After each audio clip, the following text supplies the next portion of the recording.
Okay, hello everyone in a new video. In this one we are going to explain part 1 of chapter 10, which is chapter of Archimedes upthrust in the third unit of mechanics. Then let's start by section number 1, which is given by the real weight versus the apparent weight.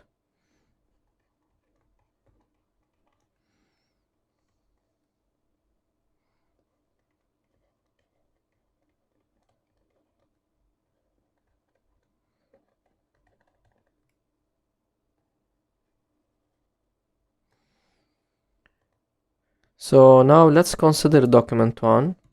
Here in document 1 we have a solid S attached to the free end of the spring balance. So here the indication of the spring balance, so the solid S is at equilibrium for sure. The indication of the spring balance is expressed in newtons. So the spring balance is measuring the magnitude of the force. So in particular is measuring the magnitude of the weight vector W, which is acting on the solid S vertically downward. So let's write the statement number 1.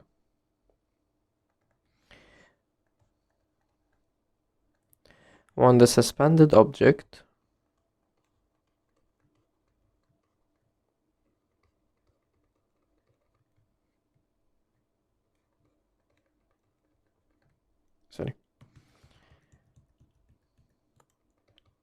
is in air. So here the solid S is in air at equilibrium for sure.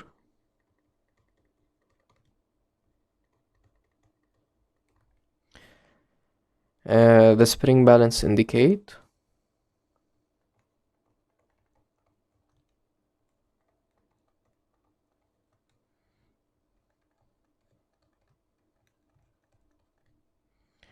its real weight,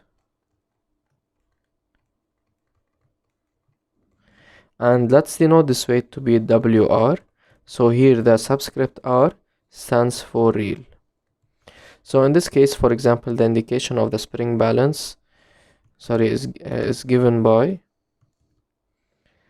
let's say for example 6.5, and for sure multiplied by the scale, which is given by 0.1 in newtons. Now as for document 2,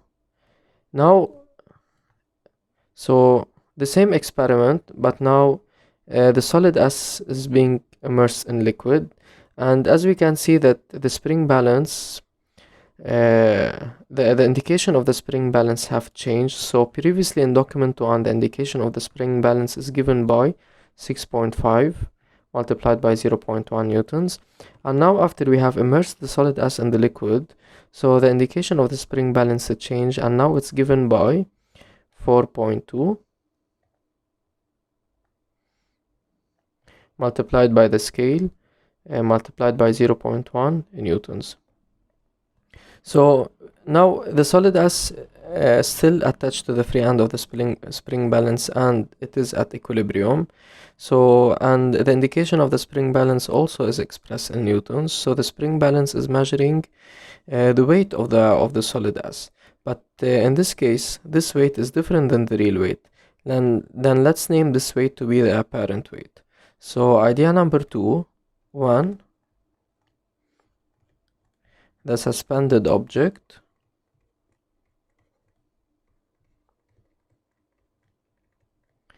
is immersed in a liquid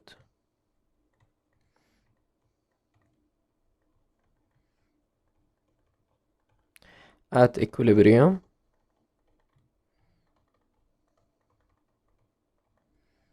The spring balance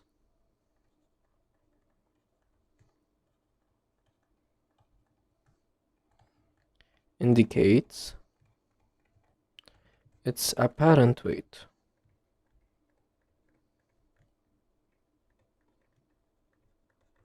And let's denote this weight to be W apparent. So, and here by apparent we mean that it is not real. Now because here we have two type of weights, then we will differentiate between the two. The first one is given by the real weight and the second one is given by the apparent weight. Then whenever the solid S is attached to the spring balance in air at equilibrium, then in this case the spring balance indicates the real weight. whenever the solid S is immersed in a liquid at equilibrium, then in this case the spring balance will not indicate the real weight, it will indicate the apparent weight. And this real weight here, it's the same weight that we have discussed in chapters 8 and 9. Now, comparing the two documents, as we can notice that the indication of the spring balance it changed from 6.5 so 6.5 to 4.2 expressed in newtons. So the indication of the spring balance or the magnitude of the weight have decreased. And this is because of a presence or due to a force exerted by the liquid on the solid S. Because in order to explain why the indication of the spring balance have changed, there must exist a force that is acting on the solid S opposing the effect of the weight. So knowing that the weight is acting vertically downward, there must be another force. Here I'm not talking about the tension in the string, because tension exists in this case and in this case. So there must be a force acting vertically upward on the solid S, which have caused the indication of the spring balance to change from 6.5 to 4.2, and this force must act vertically upward in order to oppose the effect of the weight, or in order to explain why the value of the weight have decreased from 6.5 to 4.2. Then let's write idea number 3, which is given by the difference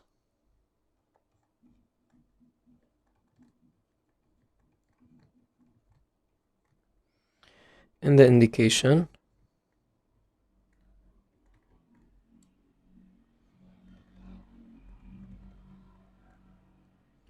of the spring balance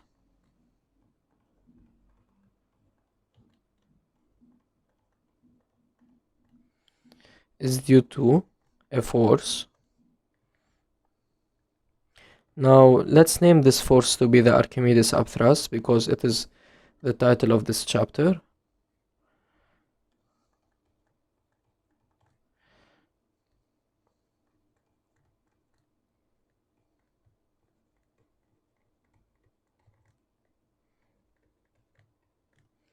So F upthrust.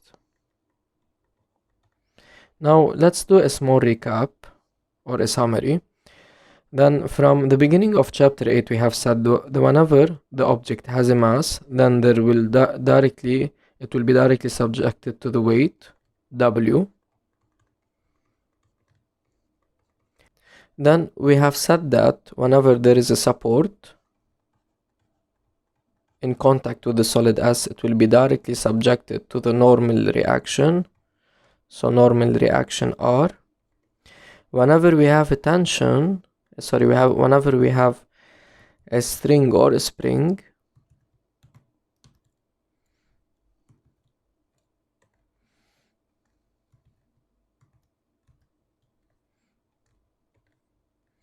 then whenever we have a string or a spring,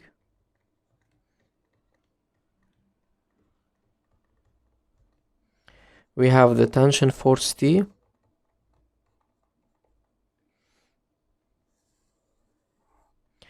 and whenever we have an electric or magnetic or a magnet, electric rod or a magnet, we have the magnetic or electric force. Whenever we have a rough surface, we have a friction. And now whenever we have a liquid, or in other words fluids, then we have the Archimedes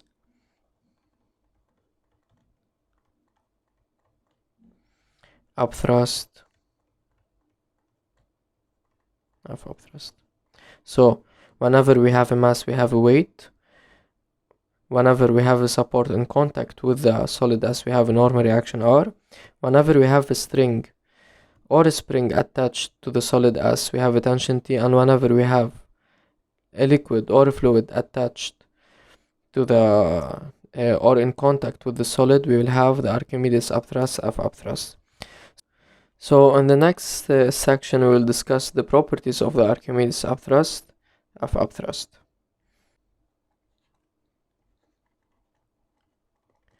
Archimedes upthrust force.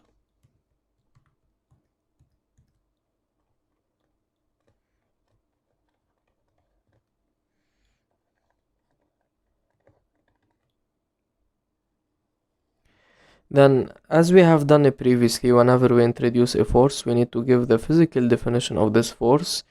Then we will give the mathematical definition of this force, and by the mathematical definition, I mean the Pilldam or the properties of this force, and they are given by the point of application, the line of action, the direction of the magnitude. Then let's start by giving the physical definition of this force, and this is given by a liquid or a fluid. Let's say a fluid, and here by fluid I mean a liquid, exerts a vertically upward force. So here I'm giving the line of action and the direction. Vertically upward force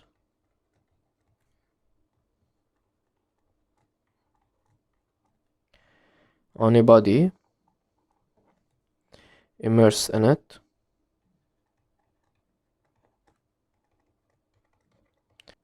Then this is the physical definition of this force. Now let's discuss its properties. So characteristics.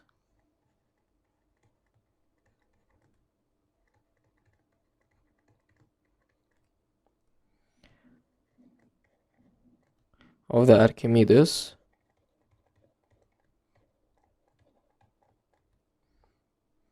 upthrust.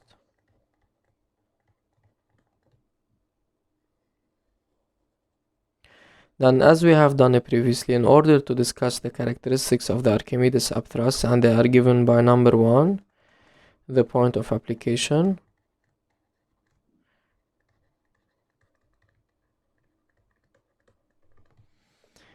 number 2, the line of action, number 3, the direction, and number 4, the magnitude. And this order is given by the Pilldam, which is the mathematical definition of the Archimedes upthrust. So as we have done previously, before we discuss these properties, it is important to classify this force, whether it's a contact force or force acting at a distance. So because this force is not weight, nor electric, nor magnetic, so it is not acting at a distance, therefore this force is a contact force. And in particular, because the solid S is being in contact with the fluid, therefore this force is classified as a contact force.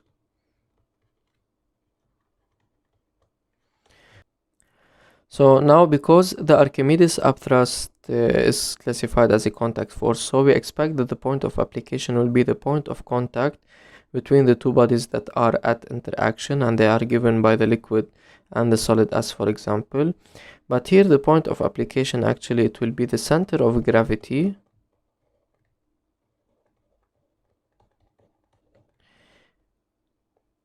of the immersed part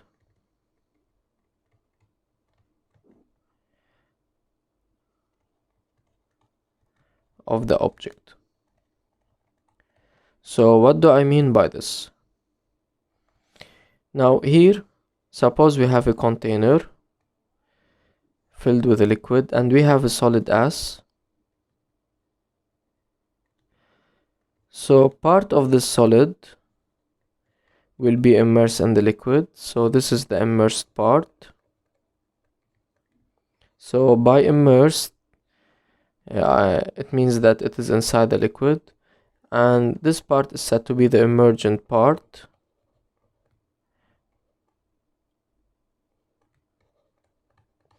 Now in this case, the fluid is exerting, or the liquid is exerting, a force on the solid S vertically upward.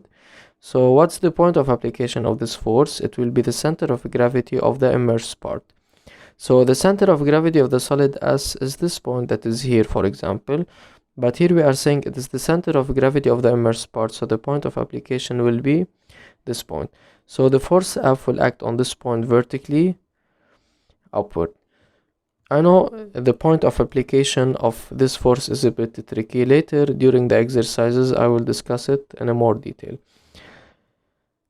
Now let's state the line of action. So the line of action is always vertical, similar to the weight, but because the weight is vertically downward, so the direction in this case it will be upward.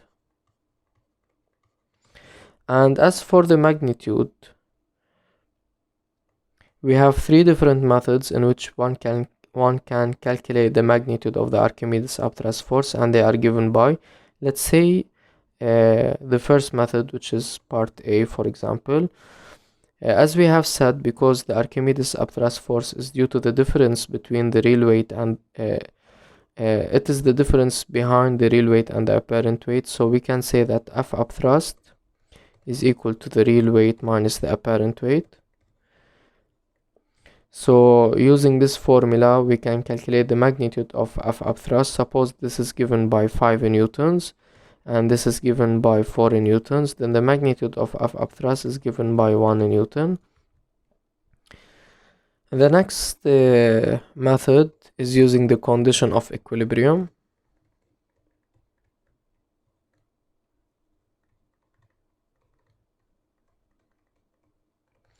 So if we know the magnitude of the weight, we can deduce the magnitude of F upthrust using the condition of equilibrium, which is given by W vector plus F upthrust is equal to 0 vector. And the final method is given by, which is the direct formula, F upthrust is equal to the density of the liquid multiplied by the volume of the immersed part multiplied by G, in which here G represents the gravitational field strength or the gravitational acceleration. Now the next section of this part is to discuss this formula and how to use it. Then now section number 3, magnitude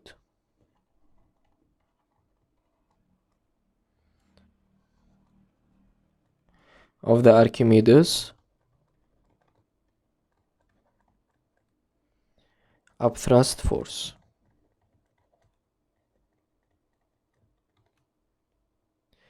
As we have said previously that there exist 3 different methods in order to calculate or to determine the magnitude of the Archimedes upthrust, and they are given by, so F upthrust is equal to the real weight minus the apparent weight. The condition of equilibrium, whenever we have the magnitude of one force, we can deduce the magnitude of the other. And the third method, so these two methods are said to be trivial and we have discussed earlier. And as for the third method, which is given by F upthrust is equal to the density of the liquid times the immersed part times G, which now we are discussing in section number 3. So let's say that the magnitude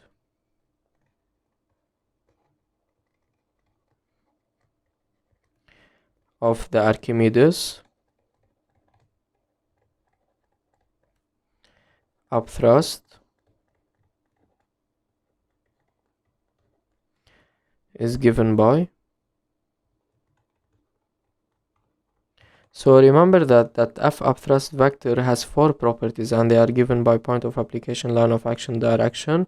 The first 3 properties, which is the center of gravity of the immersed part, vertical, upward, will never change, only the magnitude will change. For this reason we are only discussing the magnitude, and the formula is given by F upthrust is equal to the density of the liquid times the volume of the immersed part times G.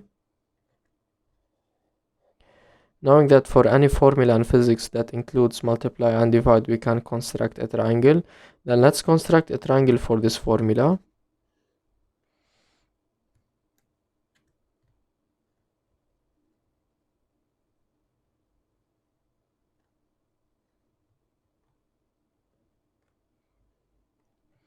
So here, because we have multiply, then F upthrust will be at the top, and rho L, Vi, and G are at the bottom. So let's say, for example, that we are interested in calculating the density of the liquid. So putting our hand over the density of the liquid, so the density of the liquid will be given by F upthrust divided by Vi multiplied by G. Suppose that we are interested in calculating VI, so putting our hand over VI, then VI is given by F upthrust divided by rho L multiplied by G. Now, what does each quantity represent before discussing the SI unit? So F upthrust is the magnitude of this force.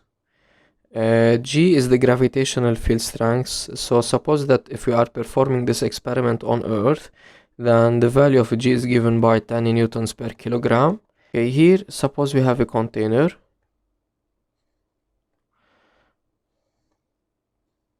And this is the solid S. So the solid S has a volume V. Now as for the immersed part, this is the immersed part. The volume of the immersed part is denoted to be VI. So this is VI, which is actually less than V. So this is the volume of the immersed part. Now as for rho L, it is the density of the liquid and not of the solid. Here we have two densities, density of the solid and density of the liquid, and here by rho L we mean the density of the liquid. Now let's specify let's write here what does each of these quantities represent with their SI units. So let's say where F up is the magnitude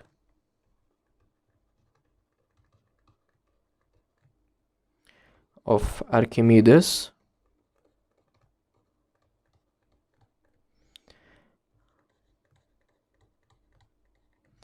upthrust force.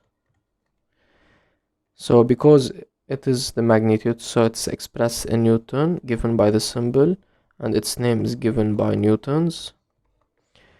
Now as for rho L is the density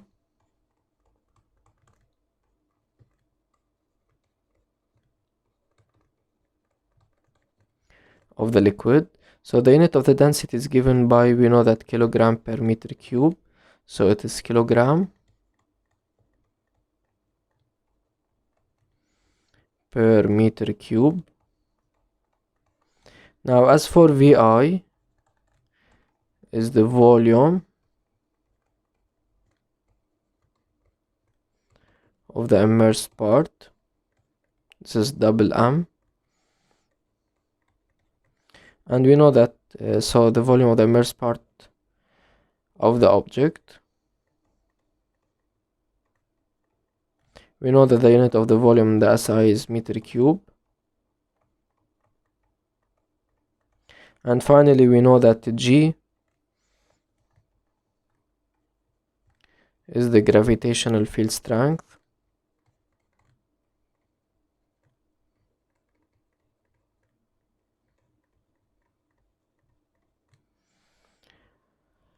Which is given by Newton per kilogram.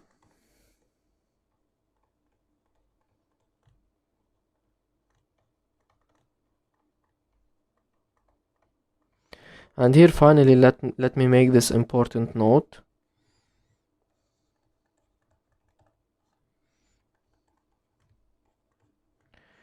If the object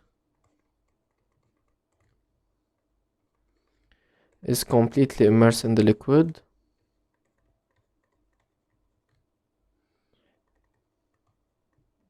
and here by the liquid it can be water, alcohol, oil, so immersed in the liquid,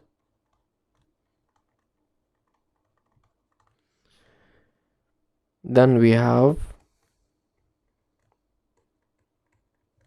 that the volume of the object, which is denoted by the volume of the immersed part, which is denoted by VI, is equal to the volume of the object, which is denoted by S. So what do I mean by this? Suppose here we have a container and we have a solid S completely immersed in the liquid.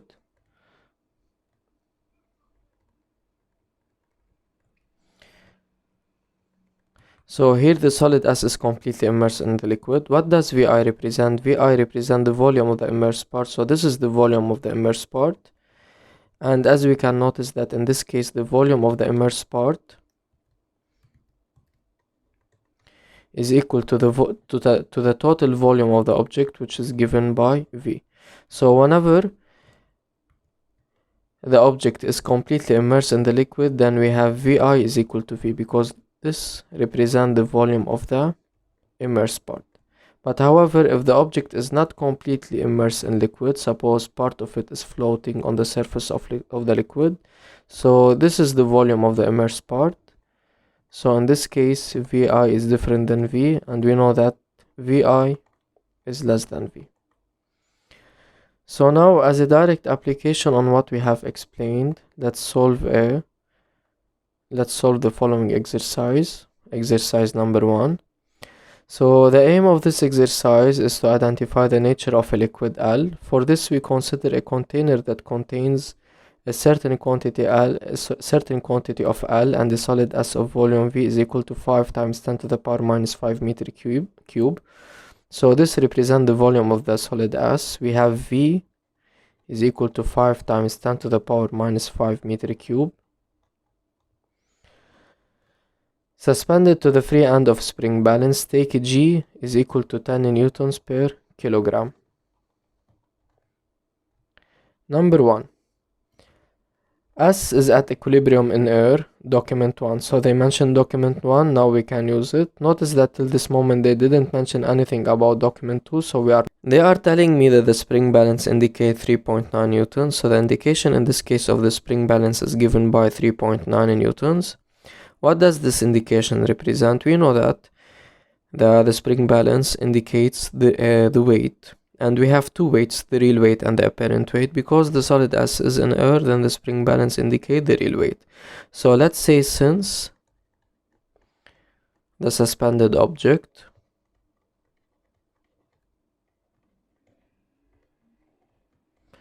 is in air at equilibrium,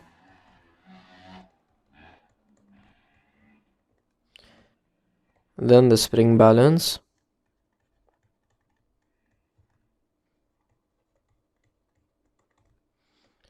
indicates its real weight.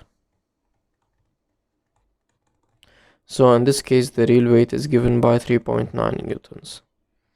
Then let me write here that the real weight is given by 3.9 newtons. 2. S is completely immersed in L of density rho. So they mentioned document 2, now we can use it. So here we have the solid S completely immersed in the liquid, so this is important. Then whenever the solid S is completely immersed in the liquid, we know that the volume Vi is equal to V and of density rho, so the density of this liquid is given by rho. The spring balance then indicates 3.5 newtons. So the indication of the spring balance is given by 3.5 newtons. So 2.1, what does the indication of the spring balance represent in this case? We know that always the spring balance indicates the weight. So it will either measure the real weight or the apparent weight, and this depends whether the solid S is in air or in a liquid. Here, because the solid S is in a liquid, then it will measure the apparent weight, and because it is at equilibrium for sure. Then let's say since the suspended object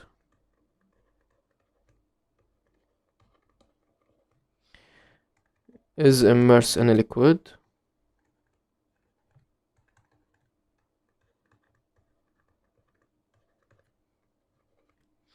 at equilibrium,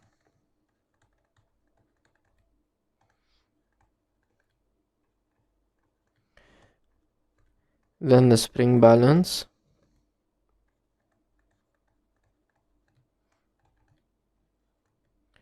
indicates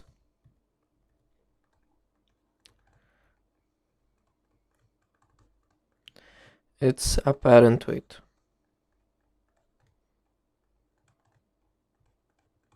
So directly the apparent weight is given by 3.5 newtons. So W apparent.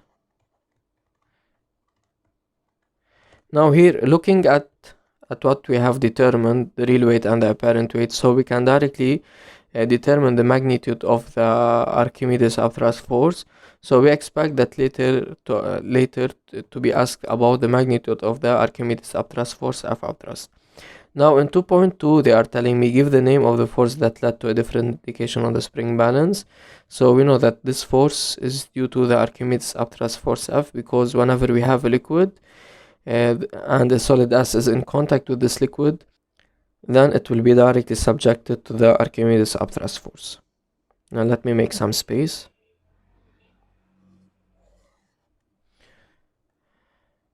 So 2.2, the name of this force is Archimedes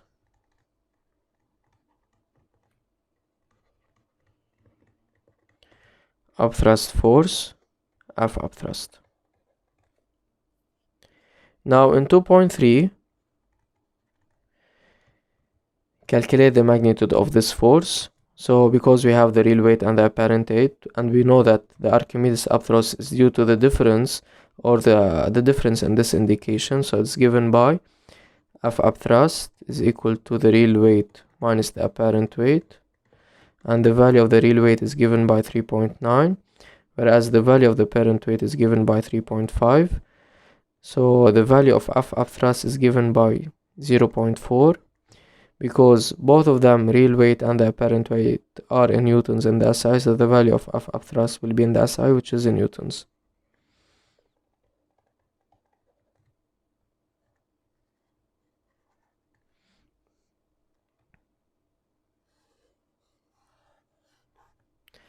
Now in 2.4, deduce the density rho of L, in which rho represents the density of the liquid L, and we know that.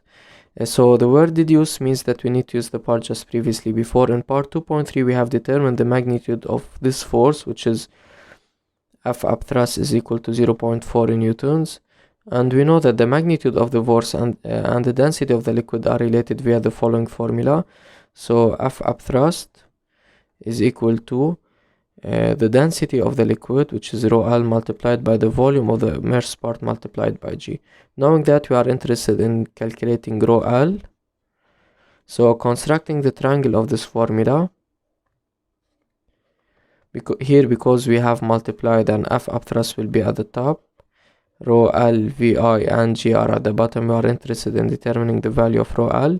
So putting our hand over rho L, then the density of the liquid, which is denoted by rho, is given by F upthrust divided by Vi multiplied by G. So the value of F upthrust we already know, which is 0.4. The value of G we already know, which is 10. It's left to determine the volume of the immersed part.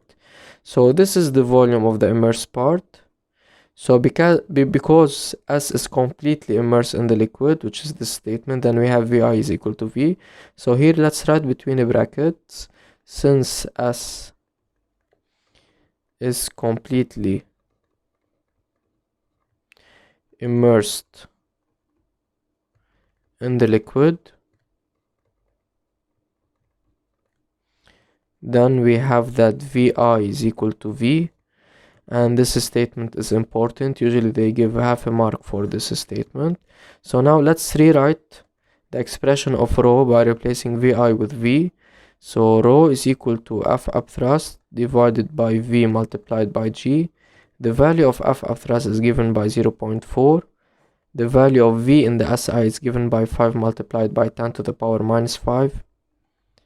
And the value of G is given by 10. Plugging this fraction on the calculator, it's given by 800. Since everything in the SI, so the value of rho will be in the SI, which is kilogram per meters cube. So the value of rho is given by 800 kilogram per meter cube. Now finally in part 2.5,